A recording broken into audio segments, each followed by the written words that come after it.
Bismillahirrahmanirrahim. Di alam barzah itu waktu yang sangat menakutkan. Rasul mengatakan, saya ini tidak pernah melihat pemandangan yang menakutkan melebihi pemandangan di alam kubur. Ya, karena alam kubur itu, rahimakumullah, itu ada 3 fase yang menakutkan. Semua akan mengalami ini. Ya, jenengan, saya, anak kecil, orang dewasa, laki, perempuan, tua, muda, mengalami 3 fase menakutkan ini. Orang mukmin, orang kafir mengalami semuanya. Enggak ada yang khusus, semuanya akan mengalami. Makanya hati-hati. Yang pertama yang dialami adalah zulmatul qabr, kegelapan di alam kubur.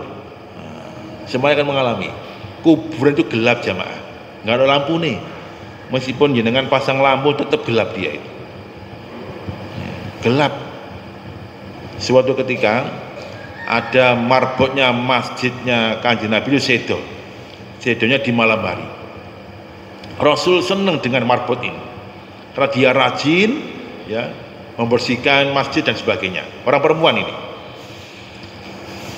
Kemudian waktu sholat subuh Rasul ngabsen. Loh, kok nggak kelihatan marbotnya ini di mana? Ditanya, mana fulana? Di mana fulana ini? Ya Rasulullah, qad tuwfiyat barika. Tadi malam sampun sedo. Loh, kenapa nggak membangunkan saya? Ya Rasulullah, kami sungkan kalau membangun panjenengan, kemudian kami langsung merawatnya dan kami makamkan. Mengatakan, dullani alal makbarah, tunjukkan aku pada kuburannya itu. Maka diantarkan pada kuburan itu, maka Rasul pun berdoa di hadapan kuburannya marbot ini. Maka Rasul mengatakan, wallahi, demi Allah, innal kubra dzulmatun, demi Allah kuburan itu adalah kegelapan. Ya. Fanwariha bidu'ai, dan kuburan itu bercahaya karena doaku. Jadi jamaah, semua orang akan mengalami namanya kegelapan di alam barzah. Ya, gelap jamaah. Makanya bisa meneranginya adalah ya sholat kita, amal soleh kita, doanya anak-anak kita. Itu yang pertama. Kalau sudah dimasukkan di alam barzah dan gelap, maka fase yang kedua adalah himpitan alam kubur. Ya, himpitan alam kubur.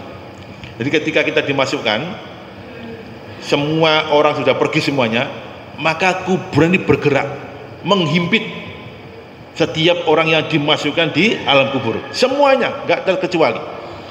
Ketika sudah menyentuh tubuh kita, dek, kuburan itu, Masya Allah, ini jamaah pengajian Aisyah Kenanten, ya Allah. Akhirnya kemudian wafarojah, kuburan itu kemudian kembali semula lagi.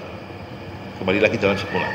Tetapi kalau yang disentuh oleh tanah itu tadi orang kafir, orang munafik, orang fajir al-maksiat, ya, wayadiku hatta tahtalifa adla'u, akan menghimpit tubuhnya sampai tulang belulang itu remuk dan patah. Nah, semuanya akan mengalami seperti itu. Ya.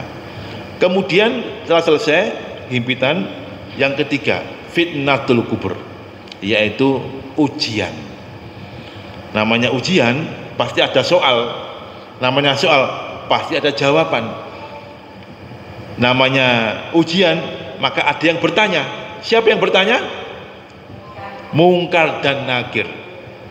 Dan ini wajahnya mengerikan jamaah rahimakumullah. Semuanya akan mengalami itu. Wajahnya mengerikan, suaranya lantang seperti kilat yang menyambar.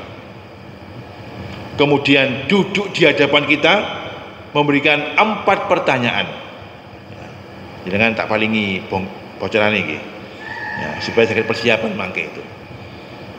Iya, bocoran ini soal sama jawabannya. Pertanyaan pertama adalah man rabbuka, siapakah Tuhan kamu? Yang kedua, man rajul ladzi bu'isa ilaikum, siapakah laki-laki yang diutus kepadamu? Siapa namanya? Muhammad Rasulullah. Yang kedua yaitu ma kitabuka, apa kitab kamu? Apa kitab kita? Al-Quran. Yang keempat ma dinuka, apa agama kamu? Apa agamanya? Islam. Ini pertanyaan jamaah. Kok gampang Ustadz? Lo gampang cari. Sampai pernah lihat kuis apa namanya itu? Family 100. Pernah? Orang itu kalau sudah gopoh kabeh, kaget, pertanyaan semudah apapun nggak iso tatak. Ditanya binatang apakah yang suka merusak tanaman cabai, ya gampang bertanya kan, petik, bebek kan gitu. Jawabannya langsung kucing loh. Dari mana kucing itu makan lombok? Ya. Nah ini karena dia kaget. Sama ketika itu kita diduduki, di depan kita itu ada dua malaikat, Mungkar dan Nakir, wajahnya menyeramkan, suara lantang mengatakan, man rabbuka, siapa Tuhan kamu? Kalau kita nggak punya iman, jamaah rahimakumullah, Allah menguatkan hati kita nggak bisa menjawab. Nggak bisa. Ya. Ini fitnatul kubur. Semua orang akan mengalami seperti itu. Nah, makanya di bulan Muharram ini kita bermuhasabah. Ya, kita introspeksi bahwa ternyata usia kita ini semakin tua, semakin berkurang. Kita akan mengalami 3 fase itu. Yang pertama adalah kegelapan alam kubur, yang kedua himpitan kubur, yang ketiga adalah fitnatul kubur, yaitu pertanyaan-pertanyaan.